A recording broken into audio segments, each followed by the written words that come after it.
Halo semuanya, selamat datang di video aku. Kenalin nama aku Lega Tiana. Di video UAS Manajemen Produksi Animasi kali ini, aku beruntung banget nih, karena sudah kedatangan salah satu pelaku industri animasi yang keren banget nih. Nah, biar nggak salah kenal, boleh langsung disapa dong teman-teman yang nonton, Bang. Oke, hai semuanya. Perkenalkan Radef dari Devata Studio. Dari Popolo. Nah, lanjut ke pertanyaannya nih, Bang. Ya. Saat studio Abang dapat proyek serial animasi, misal sampai 10 episode, dan harus selesai dalam beberapa bulan, bagaimana cara menyusun alur kerjanya, Bang? Dan timeline agar semua divisi bisa selesai tepat waktu? Wah, ini langsung pakai apa namanya? 10 langsung nih. Enggak. Ini salahnya. Iya. Oke. Sebenarnya semoga ya dapat yang 10 episode ini sedang diajukan juga. Dan dapat sebelumnya itu baru 3 episode tapi short movie. Ini cara menanggulangi biar apa namanya? Tepat waktu itu Iya. saya. Nah, jadi sebenarnya ini tugasnya adalah tugas produser ini. Produser sama project manager. Nah, jadi otomatis yang diurus itu ada 3 nih. Ya. Waktu, orang, uang. Karena kalau dapat project itu kan uang pasti tuh. Ya. Nah, gimana caranya agar kita harus tahu waktunya itu kapan. Waktu kapan, terus orangnya siapa aja, itu harus di list di awal terlebih dahulu. Habis itu uangnya berapa. Nah, itu harus dijelas dari awal. Jadi kayak misalnya budgetnya sedikit gitu kan, orangnya berapa, itu harus di planning dari awal sebenarnya. Nah, yang pertama dari waktu otomatis kita harus breakdown dulu. Proses produksi kita harus paham, ya kan, udah ngerti gitu kan. Berarti nanti itu schedule tuh. Misalnya 10 episode, selesainya berapa? Misalnya 1 tahun. Ya. 1 tahun tuh yang di breakdown.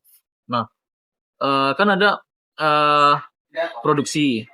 Ya. Produksi. Pre-produksi dulu. Ya, pre-production. Nah, itu kan banyak tuh. Ini kalau bisa pre-production ini habisin waktu lumayan banyak di sini. Karena pre-production tuh apa ya? Ini kalau pre-productionnya itu bagus, itu nanti produksinya itu bakal ikut bagus, lancar gitu. Karena kayak misalnya bikin naskah, storyboard, animatic, nah itu minimal udah oke gitu. Nah, baru pindah ke tahap berikutnya. Jadi mungkin dari waktu 1 tahun 12 bulan gitu kan, ambil misalnya waktu 3 bulan untuk pre-production aja atau gimana gitu. Karena 10 episode tuh naskahnya harus selesai dulu semuanya. Kalau bisa ya. Ya. Tapi sebenarnya selesai setengah pun udah bisa jalan langsung produksi paralel. Itu nanti bisa. Jadi misalnya episode 1, episode 2 jalan sekaligus. Nah, itu di breakdown per jangka panjang. Itu 1 tahun misalnya kan. Ya. Nanti di breakdown lagi per 6 bulan ada targetnya. Nanti per bulan ada lagi. Per bulannya apa yang harus diselesaikan. Habis itu per minggu. Nah, itu yang harus di-track. Sehari itu kerja project manager atau produser. Nah, kan itu pelajarannya kan. Iya. Iya. Waktu baru tuh. Baru waktu. Ya, baru waktu. Untuk orang nih cari orang-orang yang bagus-bagus. Jangan cari orang yang nyusahin. Kalau bisa. Karena produksi, kalau dapat project itu otomatis kita kan ada duitnya. Iya. Nah, itu otomatis kita bisa hire orang yang bagus-bagus. Karena sekarang nih banyak orang bagus sebenarnya. Cuman nyari orang itu yang gimana gitu. Nah, itu aja sih. Kadang kita dapatnya di luar. Nah, itu kalau bisa timnya itu harus tim yang orang-orang yang gacor-gacor semua. Nah, itu pengalaman ya. Kalau kita kayak mengharapkan project profesional ini dikerjakan orang yang masih apa namanya? Masih noob. Newbie. Ya, newbie itu nanti takutnya makin lama molor waktunya. Nah, dari cari orang yang oke. Kecuali projectnya bukan project serius ya. Gak ada duitnya, project kita sendiri, gak apa-apa, agak ngulur-ngulur dikit. Nah, kalau masalah uang tuh, ya itu sama orangnya nanti kayak 12 bulan. Nah, berapa budget per bulan tuh? Terus orangnya berapa yang akan dibagi gitu kan? kan banyak tuh, ada sutradara, ada produser, animator, nanti kan. Nah, kebayang sampai sini tuh. Ini udah sejawab semuanya. Belum? Belum. Oke. Nah, kira-kira kayak gitu. 3 hal ini yang perlu diperhatikan di awal. Ah, Lanjut Bang. hmm. Dalam satu tim produksi, kan biasanya kemampuan orang beda-beda tuh anggotanya. Nah, bagaimana cara abangnya membagi tugas dan mengatur beban kerja mereka? Oh, sebenarnya kalau untuk bagi tugas ini kita butuh koordinasi juga sama supervisor. Atau kita at least tahulah skill masing-masing anggota nih. Karena mungkin yang kita rekrut itu kan adalah orang yang sering kerja sama kita. Otomatis kita tahu orang ini lambat nih, orang ini cepat nih gitu. Orang ini bagus hasil kerjanya dan cepat juga. Nah, jadi nanti bebannya itu diatur sesuai skillnya tuh. Skill sama kecepatan. Jadi orang-orang yang skillnya bagus, hasilnya bagus, cepat, nah itu otomatis ke dia banyak dimasukin ini tas selagi sanggup ya. Nanti voila, alhamdulillah. Eh Otomatis juga nanti untuk pembayaran atau upahnya, fee-nya itu disesuaikan juga. Nah, kayak gitu. Kecuali kalau gaji bulanan gitu ya. Oh, ada juga gaji bulan. Ada yang gaji bulanan, tapi kayaknya ada porsi-porsinya juga harus pada dicapai. Kayak gitu. Ya. Lanjut Bang. Oh. Pernah nggak sih ngalamin kendala yang tak terduga di tengah proyek yang sedang berjalan? Misal, tiba-tiba animator utama yang resign atau komputer server mendadak rusak gitu. Menurut Yana pernah lah? Yang pernah. Pernah lah. Insya Allah kayaknya semuanya merasakan sih itu. Masalahnya kalau nggak orang, barang, ya, itulah. Kalau komputer bukan komputer server sih, komputer render kemarin itu kayak tiba-tiba PGA-nya nggak kedetek, padahal kita perlu ngerender gitu kan. Ada tuh.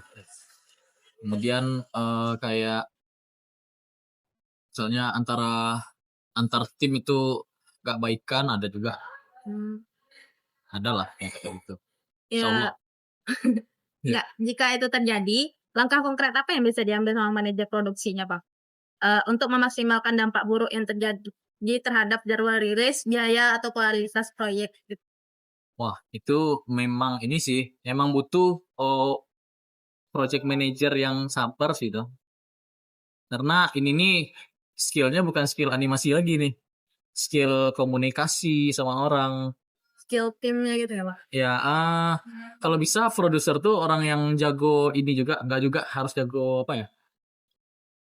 Yang bisa lah komunikasi sama tim yang bagus. Nah, kayak gitu. Jadi kalau misalnya ada kendala nanti bisa dimediasi, supaya difasilitasi ya, cekak lah berdua. Oke Bang, oke. Lanjut Bang. Bagaimana kalau hasil animasinya sudah dikirim ke klien, terus tiba-tiba klien minta revisi besar-besaran yang berpotensi menambah waktu dan biaya. Strategi apa yang digunakan untuk mengelola revisi tersebut, menjaga komunikasi agar tetap baik dan dengan klien, sekaligus memastikan proyek tidak over budget atau molor dari target? Nah, itu sebenarnya itu perlu kita bikin kesepakatan kayak MOA, MOU, nah kayak gitu. Jadi kayak semuanya itu udah jelas revisi itu berapa. Habis itu budgetnya berapa. Kalau misalnya ada penambahan di luar yang di situ itu gimana gitu. Jadi di awal itu udah jelas. Jadi kalau bisa untuk project-project itu kalau udah sama klien, nah memang harus dibikin yang hitam di atas putih. Udah jelas-jelas dari awal. Iya, walaupun kita misalnya belum punya legalitas kayak PT atau CP gitu kan. Ini mah ada tanda tangan kedua belah pihak gitu. Iya. Jadi kayak disitulah kita bisa saling memahami lah. Gak mungkin kan. Oke Bang, terakhir Bang. Jika studio memiliki anggaran yang sangat terbatas untuk memproduksi sebuah film animasi, misal sekitar 7 menit gitu. Strategi apa yang dilakukan untuk mengendalikan biaya produksi tersebut? Boleh berikan contoh keputusan yang pernah diambil terkait efisiensi penggunaan aset, pemilihan software, perangkat lunak atau tenaga kerja dan pemangkatan waktu produksi, Ini Bang? panjangnya. Satu-satu. Oke. Ini 7 menit ini budgetnya berapa tadi? Ada nggak satunya? Maksudnya budgetnya sangat kecil. Ya terbatas banget gitu. Ngepas sekali gitu. Pas. Sebenarnya kan untuk tolak ukur ini nih budgetnya kekecilan atau besar itu kan relatif sebenarnya. Ada di studio yang lumayan besar itu udah kekecilan, kalau studio kecil itu udah cukup besar. Itu tergantung dari dari masing-masing studio sih. Gimana memanage itu tuh masuk ke project besar atau tidak gitu. Tapi kalau misalnya kita nganggap itu benar-benar terbatas gitu ya, otomatis ada yang harus dikorbankan atau dipangkas tuh mah. Efisiensi. Iya, efisiensi. Ya, efisiensi. Kan kita di Indonesia. Padanya Jadi, efisiensi ya, Bang. efisiensi. Misalnya kayak timnya kecil aja. Timnya kecil tapi orangnya bagus-bagus gitu. Daripada timnya banyak gitu kan. Tapi kurang bagus gitu. Jadi biasanya kalau makin banyak orang tuh ya pengeluaran juga semakin banyak juga kan. Karena banyak hal yang tidak terduga. Kalau orangnya sedikit itu bisa lebih di efisiensikan lah sebenarnya. Apalagi ya? Terus waktu, jangan sampai molor-molor banget. Jadi kak produser itu harus agak apa sih istilahnya? Tak lagi. Ketat nyinyir. Gas. Nyinyir itu apa bahasa Indonesianya? Entah. Cerewet ya gitu. Jadi kak harus sering-sering ngingetin tim. Jangan sampai molor. Nah itu aja sih. Dan kalau bisa bikin tuh kayak trackingnya. Tracking kan bisa tuh dari spreadsheet. Nah itu langsung kelihatan tuh apa yang belum, apa yang udah. Gimana hari ini siapa ngerjain apa gitu. Itu harus kelihatan semuanya. Nah kayak gitu. Gelang. Udah pernah coba bikin spreadsheet? Udah, Bang. Udah. Ya. Udah pernah coba studi kasus gitu? Oh, belum. Belum ya? Masih spreadsheet untuk back to base di besar sekarang. Ya, kayak gitulah. Dia kalau udah terjun nanti baru kerasa tuh. Magang ya soalnya. Nah, sekarang kan belum digambar. Sip, apa lagi? Enggak lah. Dadah, Bang, makasih banyak Bang waktunya, Bang. Ya, sama-sama. Alright, come on.